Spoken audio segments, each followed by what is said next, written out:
Nuclear hot seat. What are those people thinking? Nuclear hot seat. What have those boys been drinking? Nuclear hot seat. The corium is sinking. Our time to act is shrinking, but our activists are linking. Nuclear hot seat. It's the bomb.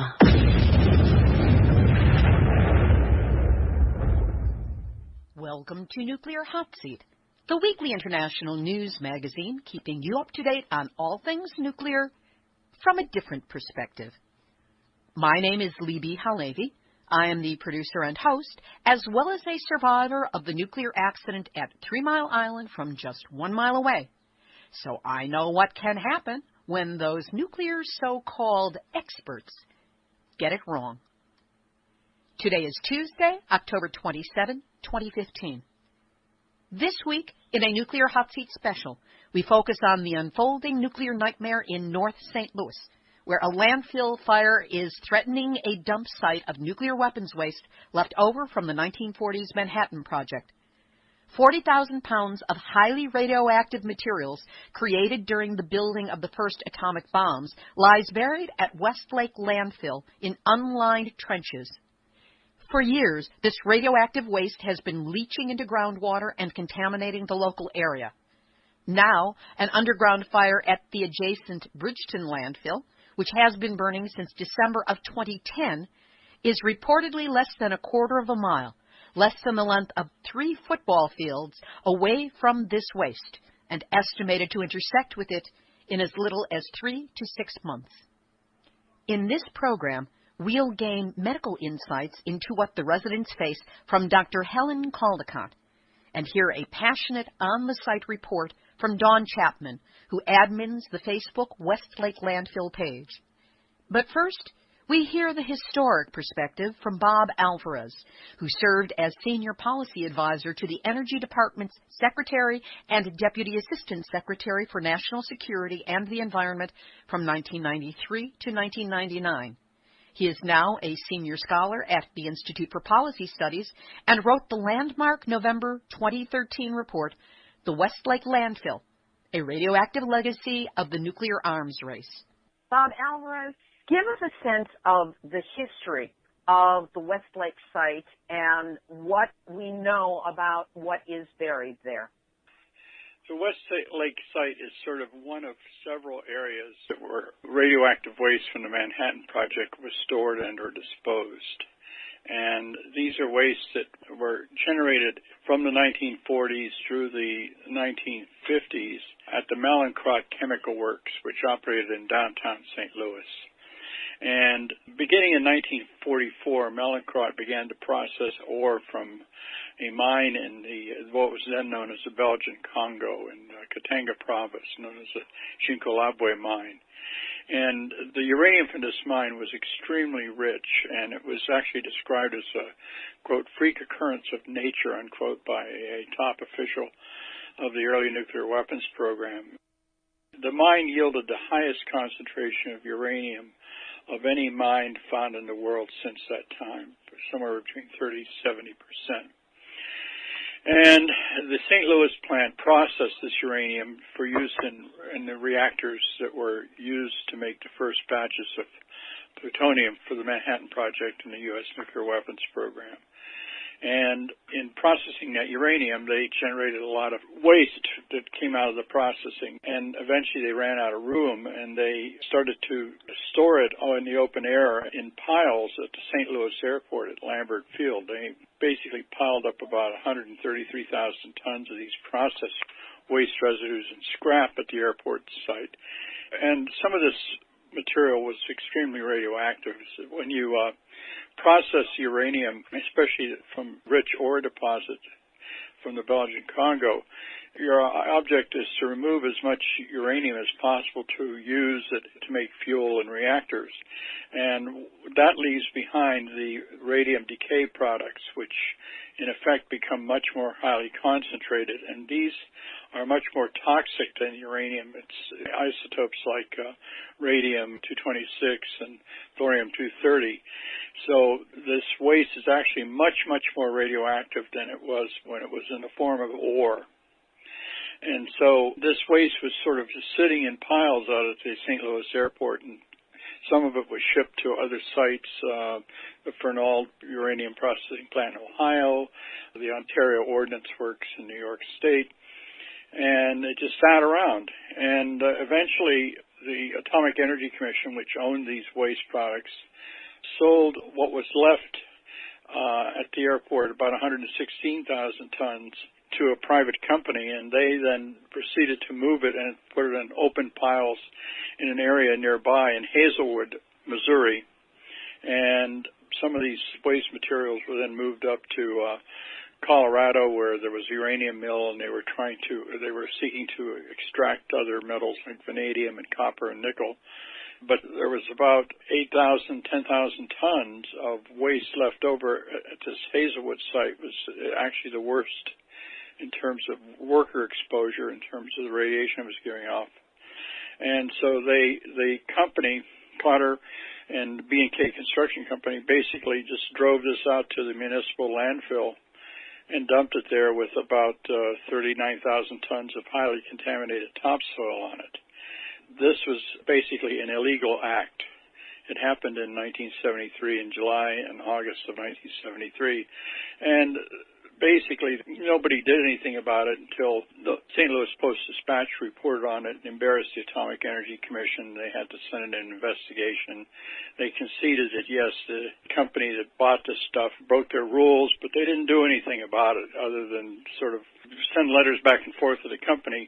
But in the meantime, the wastes were basically sitting in the landfill pretty much unattended, and eventually, when the Atomic Energy Commission was abolished in 1974-75, which created the Nuclear Regulatory Commission, and now what we call the Department of Energy, the Nuclear Regulatory Commission had authority over this and began to study what had been dumped.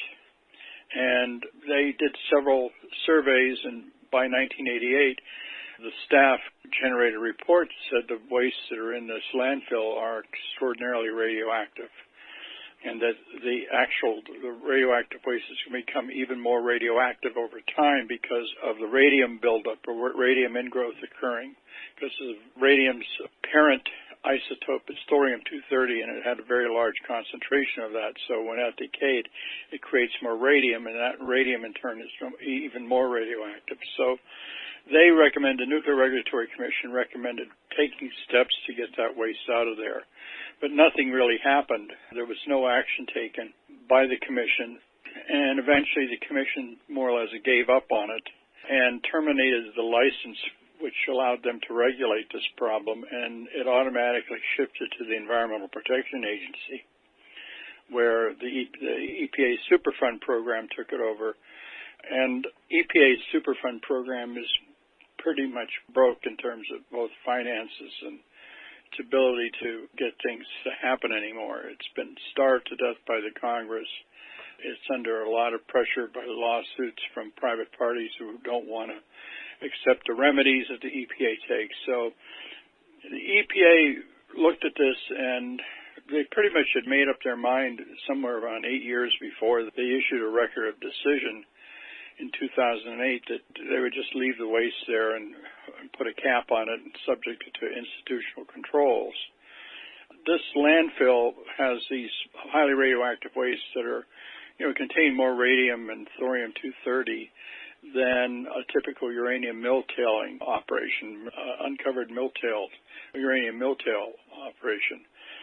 And it's located in the midst of a fairly highly populated area in the suburb of North St. Louis County. It's about a mile away from the Missouri River, and it's on a floodplain. And this particular landfill would not meet any requirements or violate all requirements for the licensing of a radioactive disposal site. But there's just paralysis that's set in, and the EPA, even though they issued a record of decision now going on 8 years ago, really hasn't done much about it. And so at the same time, there's a subsurface fire that's broken out at an area nearby the landfill in an adjacent landfill that's causing a lot of anxiety. What do we know about the radionuclides involved in addition to thorium, radium, and uranium? And when you say 40,000 pounds, can you give us a sense of exactly how big that is and how important it is? Because I've read that it contains more radiation than was released at Chernobyl or the fire from Fukushima. Well, I don't think that's correct. And it's a different type of radioactivity. It's basically uranium that has been built up in nature that's been greatly enhanced by industrial processes. So it's not anywhere not like, it doesn't contain fission products, for example. Fission products are radioactive isotopes that are created when you split the atom of uranium in a reactor. This does not have any of those kinds of wastes. And these wastes, I don't think it's a good idea to compare this to Chernobyl or Fukushima. Now, having said that, these wastes are quite hazardous because even though they were naturally occurring, they still are, they're very highly concentrated.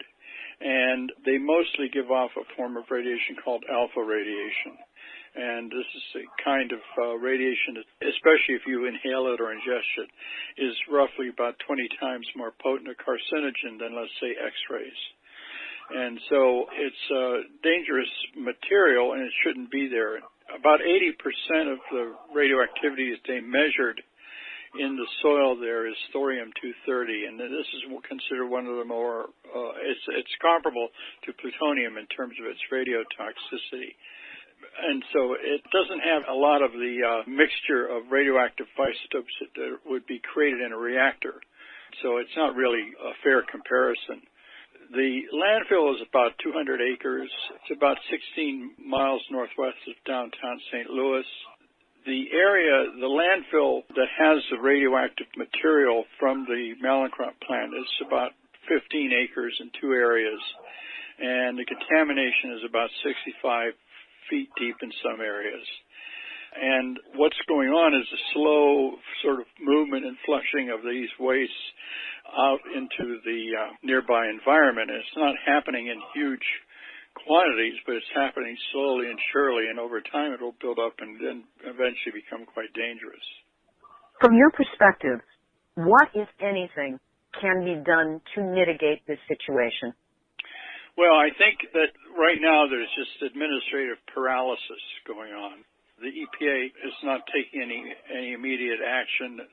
These are wastes that are generated really to make nuclear weapons, and even though they were sold to a private party, the government still has ultimate responsibility because they were the ones that originally generated this. And I think this is something that should be taken over by the federal nuclear program. There should be major efforts to try to remove as much of this from the environment where it is right now and probably contain it in the surface until you can figure out what to do with it next. And if you and your family lived in that area adjacent to or within a few miles of West Lake, what action would you be taking now?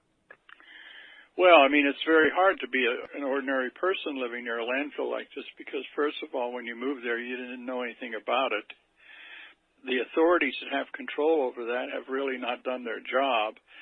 And people have sort of limited options they can do. I mean, they can petition the governor, or they can petition the federal government, and there's been quite a bit of public opposition to what's been going on here. And it's slowly having an effect.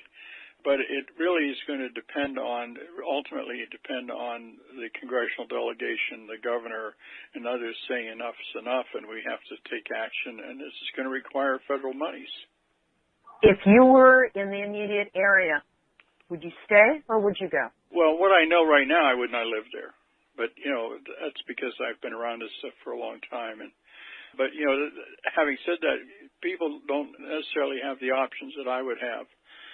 A lot of people have their roots there. They can't afford to leave and pull up. They have families.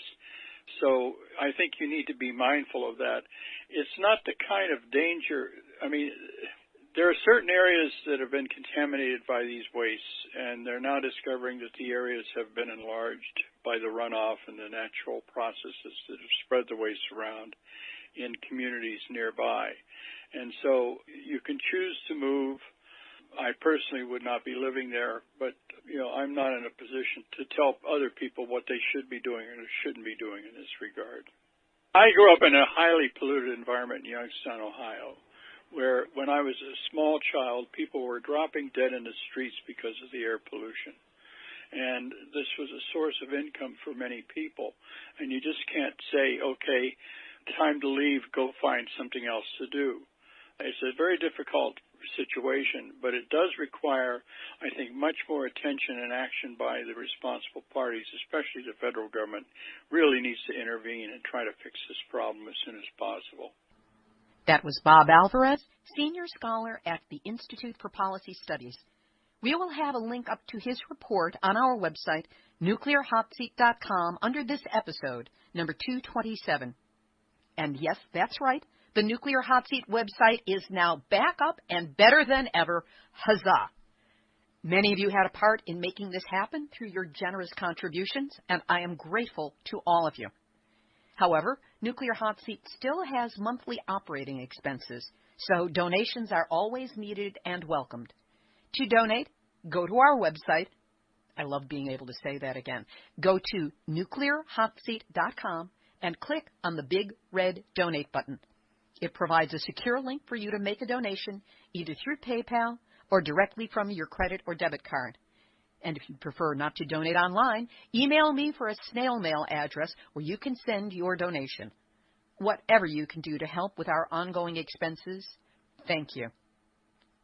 For the medical perspectives on problems faced by the people living near the West Lake Landfill, I spoke with Dr. Helen Caldicott, arguably the single most articulate and passionate advocate of citizen action to remedy the nuclear and environmental crises in the world. A medical doctor and former instructor in pediatrics at Harvard Medical School, she co-founded Physicians for Social Responsibility, which won the Nobel Peace Prize in 1985, and was herself nominated for the Nobel Peace Prize by Nobel Laureate Linus Pauling. She joined us via Skype from her home in Australia. Dr. Caldicott, how did you first become aware of the nuclear waste dump and approaching underground fire at the West Lake Landfill? Byron Delia contacted me on behalf of the mothers who are deeply concerned about the whole issue, who have families that live adjacent or quite close to the landfill, and asked me what I thought. And then he put me on to a conference call with the mothers and certain others. Well, I asked them lots of questions, and from a medical perspective, I made a few statements, and they've been sending me information since that time, and now I've been invited to a symposium to be held in February in that area to discuss this issue in public meetings and I think with the media. To go into what the dangers are that are faced, in his 2013 report on the site for the Institute for Policy Studies in Washington, D.C., Bob Alvarez listed the radioactive contaminants on the site as about 80% thorium-230, which has a half-life of over 77,000 years and is about 60,000 times more radioactive than uranium. The remaining contamination is from isotopes of radium, uranium, actinium, and proactinium. What dangers to health have the people living nearby been facing all these years from the thorium-230 and these other radionuclides that are just and have been just sitting there?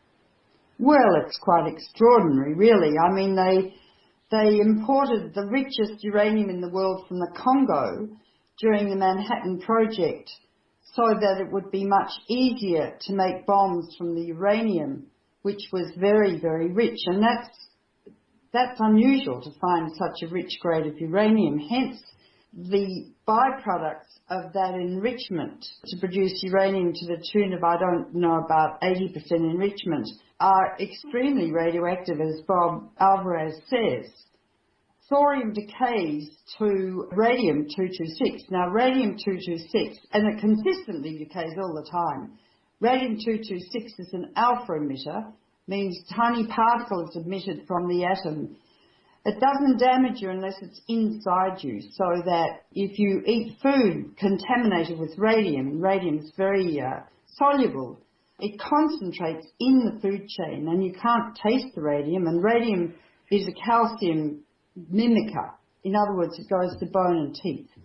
In the past, Madame Curie enriched radium from pitchblende or isolated it, and she died of what's called aposkanemia. Her bones were so radioactive, all the blood cells, white, red and platelets, died, and so she couldn't produce any more blood cells. She was so radioactive they virtually had to bury her in a sort of radioactive safe coffin. Her daughter also died of leukemia, so we've known forever that radium is terribly toxic.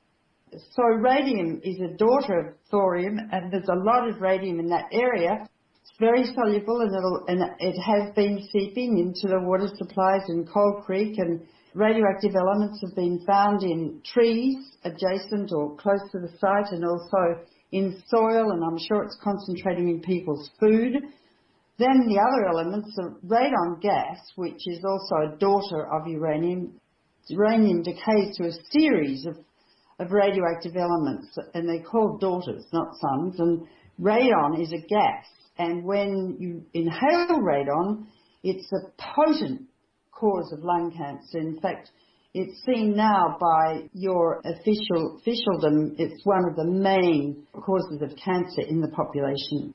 And so radon gas seeps out almost certainly of those waste dumps, and has been doing so ever since they've been there. All of these daughters of uranium, of which there are many, and uranium has a half-life of 4.5 billion years, so it's there forever, are incredibly toxic. And it just staggers me as a physician why this has been allowed to happen, why it's been passed on from private contractor to private contractor, why any private contractors in the first place would have wanted to buy this material, which is just extremely dangerous, and why the federal government hasn't done a thing about it. So the people living near this radioactive waste dump, and it's a very large area, are suffering the effects of the Cold War, and they're dying as a result. And I don't think there have been any decent studies done medically, but I do know that there have been 45 cases of appendiceal cancer. Cancer of the appendix I've never heard of it in my whole medical career. It's as rare, as we say in Australia, as hen's teeth, because hens have no teeth. And there are many other cancers that are arising. I don't know of a decent medical study to document this, which has been reported in the peer-reviewed literature. But it's clear that people are getting sick and dying from this dreadful situation, and it's up to the federal government right now. And there should be no argument between the EPA and, the military about who should clean it up. A directive must come from the White House now to move in and clean it immediately, because there is a fire in a garbage dump adjacent 300 feet or so from this radioactive waste dump. How might this health danger change or shift or magnify when the fire at the adjacent Bridgeton landfill, which is now the equivalent of less than 3 football fields in length away from the nuclear waste, how might the health danger change for the people who live in the area? Well, none of us really know the answer to that question, except that it's probable that the fire will get into the radioactive waste dump, and when radioactive waste gets hot, of course, more radon gas will be released and more radioactive elements into the air. God knows what will happen, but the county is preparing emergency evacuation procedures, but, you'd have to evacuate huge areas. It depends upon how hot the fire is, what the plumes of radiation are, what the wind direction is, how far it blows, the concentration of the radiation in the plume. So who knows? It's sort of like if you will, a sort of a slow meltdown. On September 3rd, Missouri Attorney General Chris Koster released a strongly worded statement that at first included new expert reports that concluded that radiation and other pollutants had migrated off the site at Bridgeton West Lake, and he cited multiple experts and reports. Yet, just today, Sunday, October 25th, Attorney General Koster issued a statement citing EPA, Environmental Protection Agency, assurances that, and here I quote, "It is a relief to learn that EPA studies do not show an immediate danger to the general public." And he seems to be backpedaling from his previous position. Now, that's a lie. Tell us why. Well, the EPA already said that the contaminants of migration from off-site, no immediate danger. What do they mean? I mean, if a child eats an apple or some spinach with some radium in it, it takes a while to get the cancer. So I suppose they're mucking around with the latent period of carcinogenesis, the incubation time for cancer, which is any time from 5 to 80 years. So I suppose they say, well, there's no immediate danger. People are not going to drop dead from cancer now. But in fact, people are getting cancer and some are dropping dead. So they're mucking around with English language, so to speak, and definitions by, in so doing, not telling the truth. Other than cancer, what are the other possible compromises to health that can take place from these exposures? Oh, I think it's mostly cancer we're dealing with, but also if radium gets into a developing embryo in the first 3 months of intrauterine life, the embryo develops all its organs and arms and legs in that time, and after that it only grows in size for the next 6 months. So if some radium, for instance, gets into a developing embryo, it can cause severe congenital abnormalities, as happened with mothers who took the drug thalidomide for morning sickness and their babies were born without arms or legs or the like. So certainly it could be impacting embryos. The other thing it can be doing is changing genes in the eggs and sperm of the surrounding population, be it children or adults, and mutations can occur in the genes of the eggs and sperm to induce genetic disease generations hence. And there are now 2,600 genetic diseases described. My specialty is cystic fibrosis, the most common genetic disease of childhood. 1 in 25 Caucasians carry that gene. And radiation induces genetic mutations, all of which, or almost which, are deleterious and cause disease.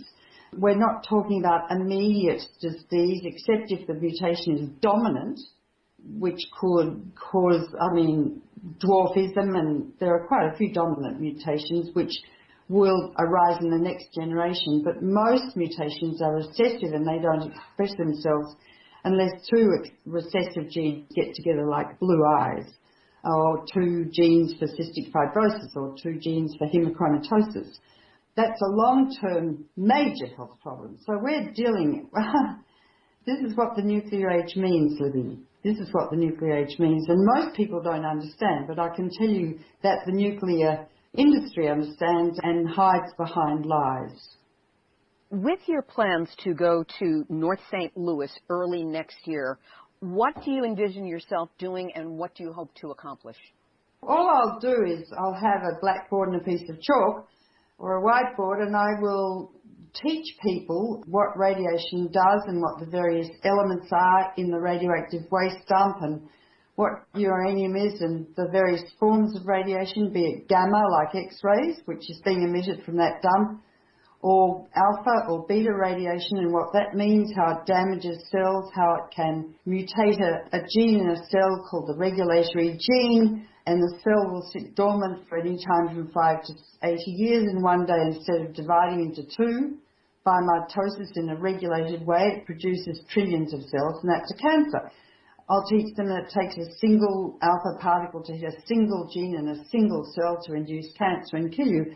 I just want to teach people basic radiation biology and what these various elements are and how they concentrate in the food chain and get into the air and the like, so people can be well educated and decide what they're going to do about it. If you lived in proximity to the West Lake Landfill, what would you be doing right now? Well, I wouldn't live there. But if you did find yourself having purchased a home and having built your life... I would move. I would move. But, well, if I was an old person, I wouldn't move. As my daughter, who's a doctor, said, Mum, don't worry about radiation. You're too old to get your cancer anyway. I'm 77. But if I had children, I'd get out of there immediately. I'd flee. And is there any other advice that you want to give? And also, the advice I would give is that people who need to move, and I think the whole area should be evacuated, because as they clean it, they're going to have to clean up that waste. God knows where they're going to put it. God knows. And into what containers, I have no idea. But as they clean it up, it's going to become more and more and more dangerous. And the government needs to pay to relocate those people into decent living situations well away from that area so that they're living in a relatively safe environment. The government must do that. The government already spends over $1 trillion on the Pentagon building weapons to kill people all over the world and maintain and build new nuclear weapons. Well, it's time they stopped that, and it's time they spent that money, transfer it from the Pentagon, from Lockheed Martin and Boeing and Northrop Grumman and General Dynamics and the like, to the people of America, particularly those now who are still suffering the effects of the Cold War. If you had any final thoughts to pass on directly to the people who live in the West Lake area about their personal response, their political response to this, or anything else, what would that be? My advice would be to educate yourselves. I suppose I'd say buy my book, Nuclear Power is Not the Answer, and you will see there the dangers of living near uranium tailings, which is what they're living next to, only they're much more potent than normal uranium tailings, as I described previously in this interview. Educate yourselves, and just remember what your great President Jefferson once said, an informed democracy will behave in a responsible fashion. Then rise up and take control of this. I mean, take over your state house, do whatever is necessary to make and force the federal government to spend the money to relocate you and clean up this terrible mess. Dr. Helen Caldicott. Dawn Chapman is a self-described mom fighting for the safety of my family and my community. She is admin for the West Lake Landfill Facebook page, which is ground zero for information about the issues. We spoke on Friday, October 23rd. Dawn, give people, first of all, an idea of where you live in proximity to the West Lake Landfill. I am about a little less than 2 miles south of the landfill. It more or less feels as though it's in my backyard, too close for comfort. When and how did you become aware of the material that was buried there? I had become aware of the Manhattan Project waste in this landfill about 2.5 years ago. After I called a state agency, I had smelled these terrible odors, and we had no idea what they were. So when I called the state agency, they explained there was a landfill on fire, and that landfill also housed the world's oldest nuclear weapons waste from the Manhattan Project, and I was just stunned. I was absolutely stunned. I had no idea why there would be Manhattan Project waste even in St. Louis. Besides the fact that it was from the Manhattan Project, I was shocked by that. What I couldn't understand is how I was allowed to buy a home within 2 miles of this site and nobody told me about it. When we bought our house, we had a disclosure form. You know, it didn't have lead paint, it didn't have this, it didn't have that. What I don't understand is why I can buy a house next to radioactive waste from the Manhattan Project and nobody has to disclose that when you're purchasing a home. Nobody has to tell you about that. It seemed completely unfair, and to be honest, it kind of shattered my little world. How long have you lived in that house? I have been in this house for about 10.5 years now. I was pregnant with my first child when I moved into this house, and this is the house that I chose, that my husband and I chose to raise our family in. What impact, if any, do you believe that the radioactive materials in the landfill have already had on you and your family? You know, I don't know. I obviously don't have any proof, but I do have 3 children with special needs. My husband has an autoimmune illness. I am all right now, but unfortunately when you've been exposed to this, and allowed to live next to it, you never know if you've survived it or not.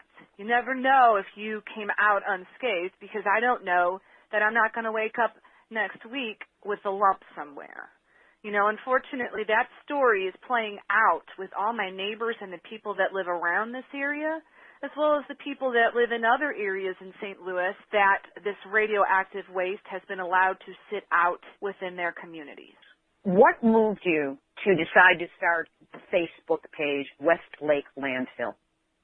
The West Lake Landfill Facebook page was started by my friend who lives around the corner, Karen Nickel. We did not know each other. The media pointed out the page, and there weren't very many people on it, and so I met Karen Nickel, and I became an admin.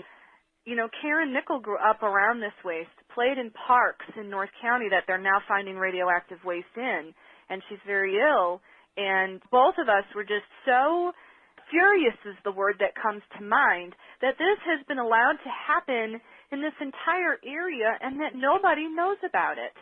Nobody knows that we have Manhattan Project waste from the bomb in creeks, in backyards, in parks, in landfills. It's been sitting on the surface of this landfill for over 42 years. It is one of the best kept secrets still in St. Louis. You have had impact, or believe that there has been impact, just based upon the waste being there and migrating into the streams, the backyards, as you just said. What difference has been made in your consciousness with what looks like the incremental encroachment on this waste of the fire at the neighboring Bridgeton landfill?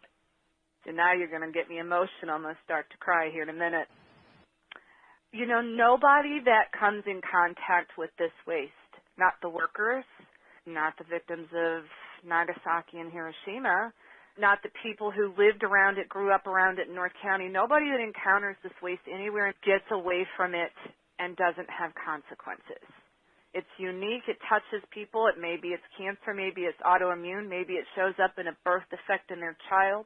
This fire spread the awareness to some extent because we could smell something that otherwise is invisible. Because you can't smell radiation, you can't see it. But the fire, even if it's not coming out in the fire, just because people can smell it, they're aware of how far particles travel from a site. And they know that there's this invisible giant sitting up there now. They know that that's what this radioactive waste is, and it's sitting on the surface. So for them and for me, every time somebody joins the page, every single time, if they're from St. Louis or they grew up here or they live at another site and they're asking for information, and of course we give it, you have to remember what that does on an emotional level to us. We don't know these people, but when we have to break the news, they say, well, I grew up in this location, and I say, well, you're about a mile from this site. You grew up within a mile, or I played in this park. Well, did you know that that park's currently being remediated? I mean, I don't think people understand how heartbreaking that is for Karen and myself on this page. We are delivering news to these people that they'll never be rid of it. These people will forever, in the back of their minds, wonder and think and know to some extent that they were exposed to this. And 10 years from now, even if they're okay now, 10 years from now, these people, they're going to wake up one morning and they have a lump or a bump, find cancer. They're always going to wonder if that caused it, and they're always going to be, so to speak, waiting for the other shoe to drop. I have great empathy with that, having been at 3 Mile Island and gone through, fortunately not cancer, but my own health issues and the own encroachment on my health through the years. Now, in a very short time, your Facebook page, as of this morning, has grown to over 17,000 members, and I see it growing exponentially. When people post, what are the major concerns that they are seeking to get information on? Well, when people post on our Facebook page, a lot of them are asking how far is the fire from the radioactive waste? Do we have an estimated timeline of when it will hit?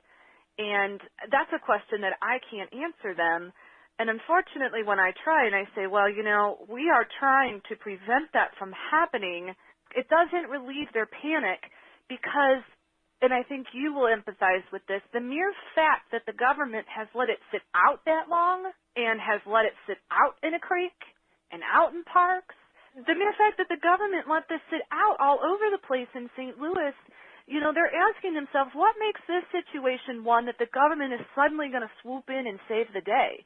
It is the fear of the fire hitting the radioactive waste or the waste hitting the fire, but the hopelessness that you see on the page today is because they believe that they live within a broken system and they have a broken government and they have elected officials who didn't care enough to tell them that it was there in the first place. They don't have faith that they're going to step in and do the right thing now that it's threatened by this fire. And that is something that I don't have an answer for. You know, people say, well, they're panicking because of the 3 to 6 months. No, they're not. They're panicking because they cannot wrap their heads around who in their right mind would think it okay to leave it out in the middle of a community like this. And the fact that they did so knowingly, they don't have the faith that their government will step up and do the right thing. One thing that was extraordinary in St. Louis is that honest information was sent out to the people so that you could at least know what was going on and take action on it. Specifically, I'm talking about the preparedness plan and also statements that came from the Attorney General's office. Has there been any backpedaling that has been forced on either the emergency preparedness information or the Attorney General's stance? We have the support of our local first responders. These are the people that you trust when you have to call 911 if you have a fire at your house. These are the people who have our backs on a ground level. The backpedaling has come from the company who's responsible for spending the money to clean up the radioactive waste and to deal with the fire. The elected officials haven't backpedaled that we've seen. I did have a conversation with one of them today, and my response to all the elected officials is this. They're going to want to try and throw science. Where is the fire? Is the fire close? Is it far? My response is, who cares? Why is there a fire up there in the first place? And why would you let radioactive waste sit on the surface of a landfill and expose it to any number of risks? So this isn't a situation I think that they can backpedal on. I think if they did, it's going to cost them politically. Where is Governor Jay Nixon in all of this? I know that he has made statements in the past committing Missouri to having more nuclear power, saying that it holds real promise. What has been his response to date to this upswell of attention on the landfill, the radioactive material, and the encroaching fire? This community has heard no response from their governor, Governor Jay Nixon. We haven't heard a single word from him, not a, we're concerned and I'm very sorry this is happening to the citizens of Missouri, not even so much as that.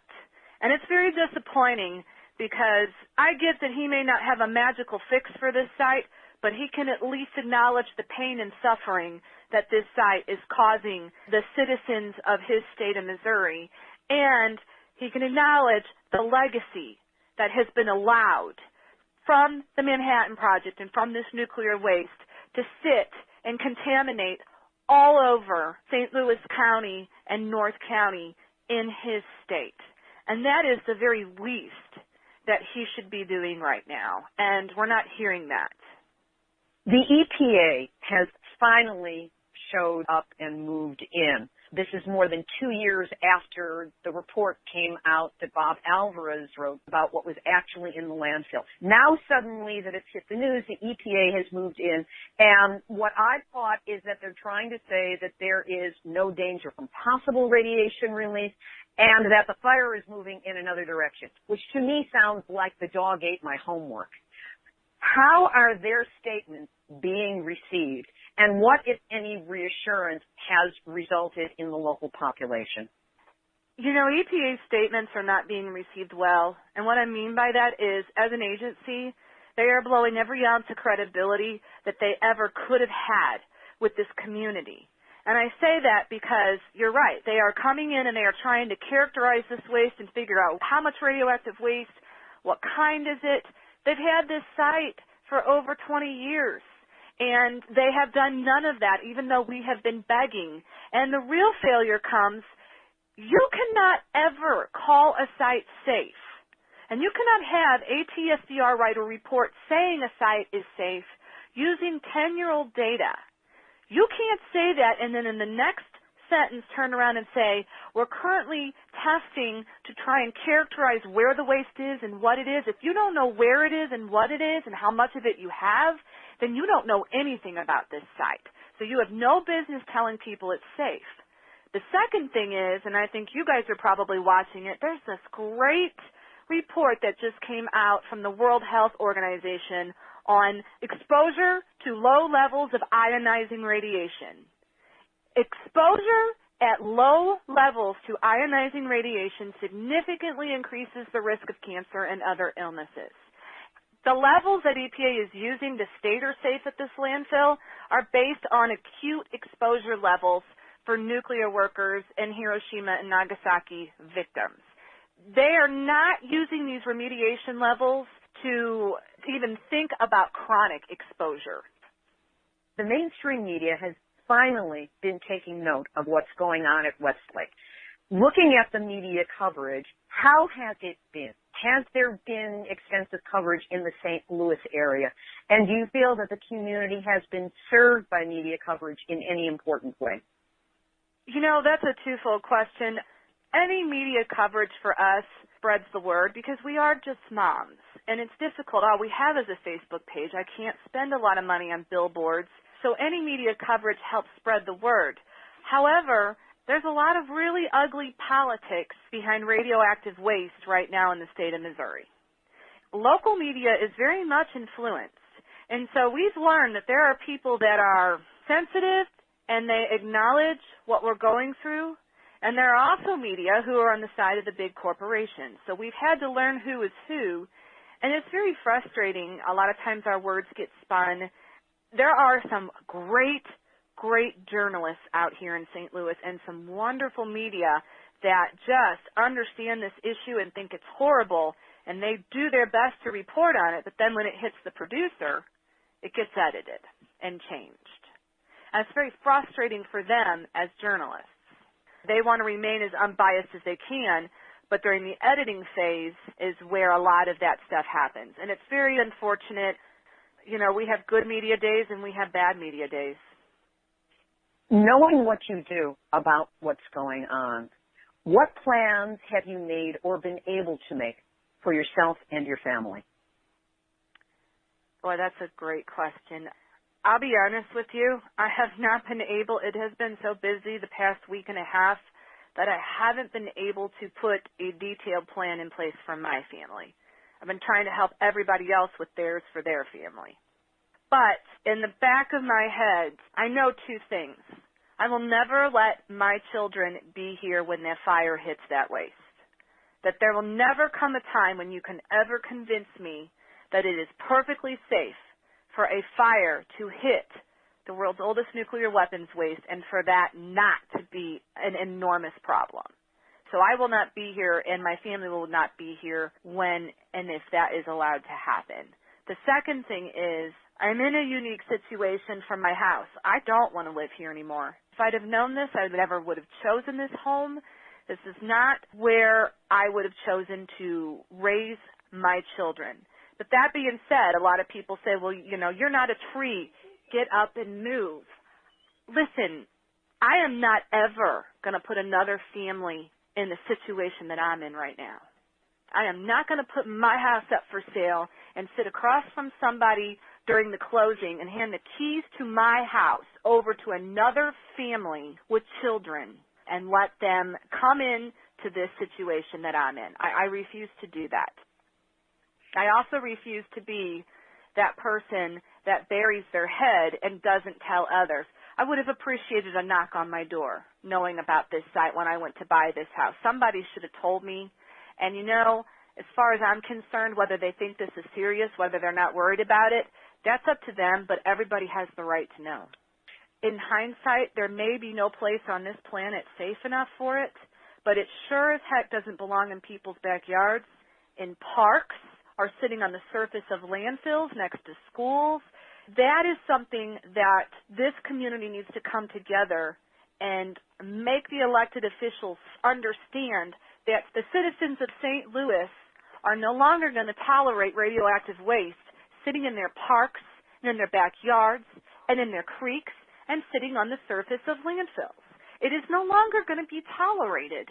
And this is a decades-long legacy problem from the bomb that was back in the 1940s and 50s that started here. We opened a chapter of St. Louis on the Manhattan Project, and I believe that it's going to be up to this community in St. Louis to close that chapter. We need to start being proactive, and we need to be the model for other states where this is occurring. These legacy sites absolutely have to be cleaned up. Is there anything you would like to say directly to those individuals either living in proximity to West Lake or who once upon a time did live in proximity to West Lake who are listening to this call now? Now you're really going to make me cry.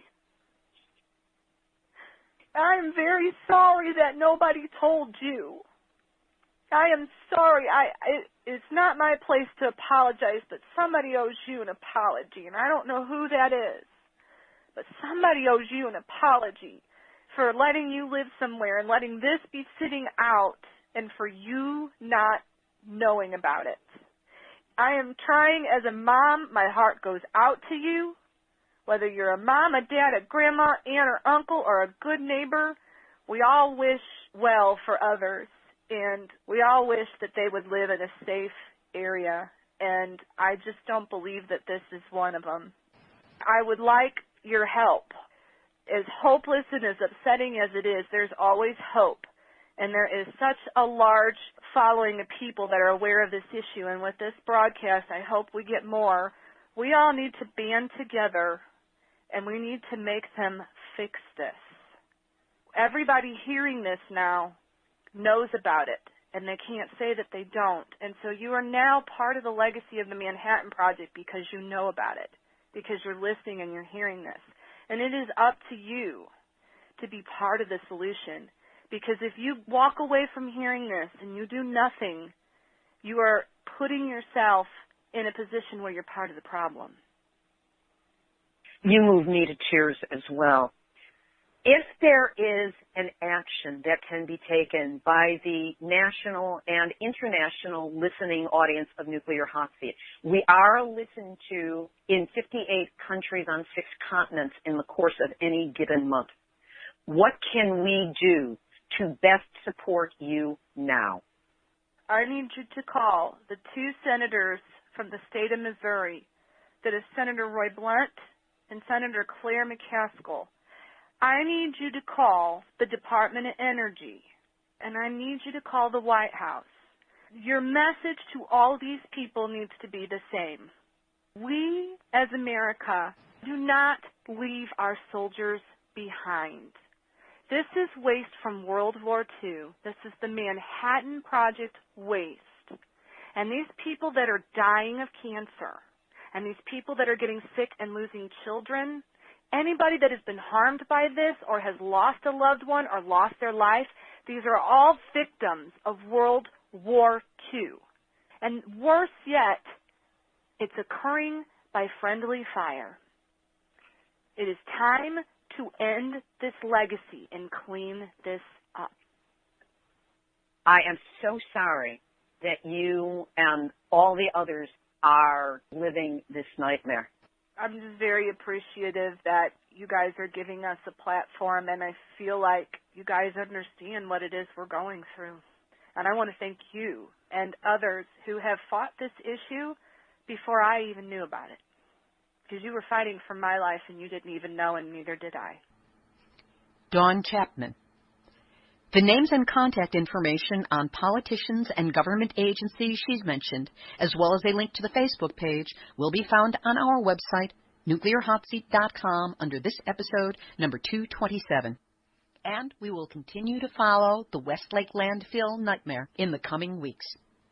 For those of you concerned about best practices to help safeguard your health against radiation, check out the RAPT program, R-A-P like Peter, T like Tom, which stands for Radiation Awareness Protection Talk.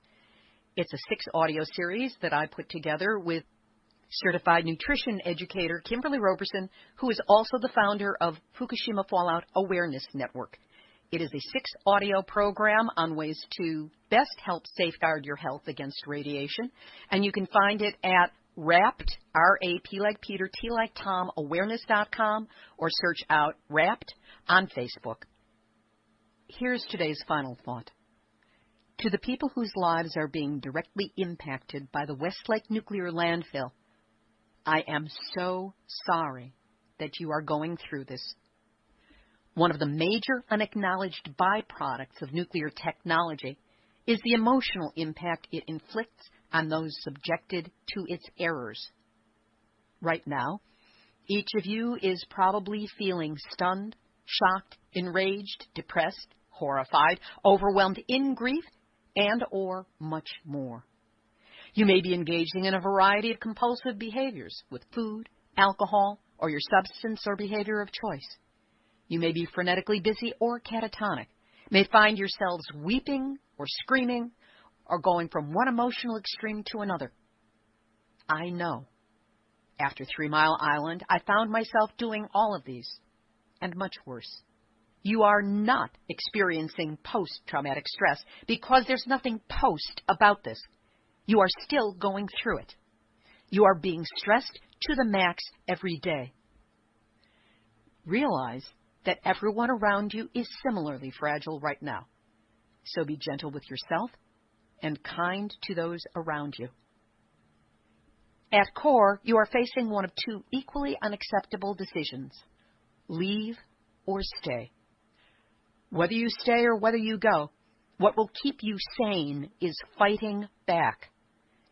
Don't let the politicians, the government agencies, or the irresponsible companies think that they can continue to get away with their long-standing institutionalized nuclear incompetence. They're in collusion with each other to hide the ugly truth of endless contamination from unremediated radioactive waste. That's because the truth will cost them money, as though money's more important than your lives. Just because nuclear radioactivity is invisible doesn't mean that you should be. Take that emotional energy and protest. Write, call, confront. Make a noise, a big, angry noise. And do not stop. Finally, know that there is an international anti-nuclear movement that has your back. You are not alone. And you will never be alone with this again. This has been Nuclear Hot Seat for Tuesday, October 27th, 2015. My thanks for their help with this episode and the research to Kevin Camps, Patty Amino, Jan Budar, Debbie with an I, Mark Kronowitz, Joni Ray, Ms. Milky the Clown, and all of you from the Facebook West Lake Landfill page who have responded so generously to my questions and comments. Theme music written by me, sung by Marilee Weber, accompanied by John Barnard, and recorded at Winslow Court Studio in Hollywood, California. Nuclear Hot Seat is syndicated by UCY.TV, and as of this week is now being carried on StuWebRadioNetwork.com, which was formerly the Veterans Truth Network. Welcome to Stu's nearly 1 million listeners. You picked a great week to join us. The archive of Nuclear Hot Seat is available on our website, nuclearhotseat.com, on our YouTube channel under Nuclear Hot Seat Videos, and on iTunes. Nuclear Hot Seat is the activist voice on nuclear issues, so if you have a story lead, a hot tip, or a suggestion of someone to interview, send an email to info@nuclearhotseat.com. We are copyright 2015, Libbe, HaLevy, and Hardistry Communications. All rights reserved, but fair use allowed for nonprofit, personal, and blog use, as long as proper attribution is provided. If you are with mainstream media, please use this as source material, but give credit where it's due, or I'll have to charge you. This is Libbe HaLevy of Hardistry Communications, the heart of the art of communicating, reminding you yet again, be gentle with yourself, be kind to each other, and when in doubt, take a deep breath, and then another, and another. Because we have all had our nuclear wake-up call. Now don't go back to sleep, because we are really all in the nuclear hot seat. Nuclear hot seat, what are those people thinking?